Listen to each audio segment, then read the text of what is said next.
అయ్యా పవన్ కళ్యాణ్ గారు, సనాతన ధర్మ బోర్డు అంటే ఇదేనా? మీరు చెప్పినటువంటి సనాతన ధర్మ బోర్డు కార్యాలయం ఇదేనా?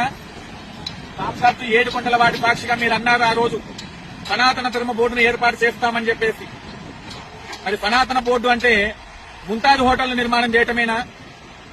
మరి ఈ రోజు పవిత్రమైనటువంటి తిరుమల కొండ సమీపం లోపల, శేషాద్రి కొండ సమీపం లోపల మీరు బార్ అండ్ రెస్టారెంట్ కు అనుమతులు ఇచ్చారంటే మీ యొక్క ఆధీనంలోనే పంచాయతీరాజ్ శాఖ ఉంది, పర్యాటక శాఖ ఉంది.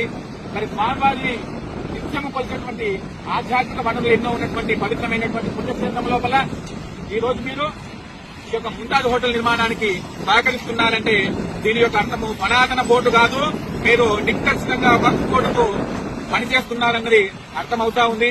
కాబట్టి అయ్యా పవన్ కళ్యాణ్ గారు, మీకు నిజంగా చిత్తశుద్ధి అనేది ఉంటే సనాతన ధర్మ బోర్డు, సనాతన వీరుడు, సనాతన శూరుడు అని చెప్పేసి ఆ రోజు చాలా మంది భక్తులు మిమ్మల్ని పొగిడినారు. వాటిని నిలబెట్టుకోవాలంటే తక్షణమే ఇక్కడ ముంతాజ్ హోటల్ పనులు నిలిపివేయాలా?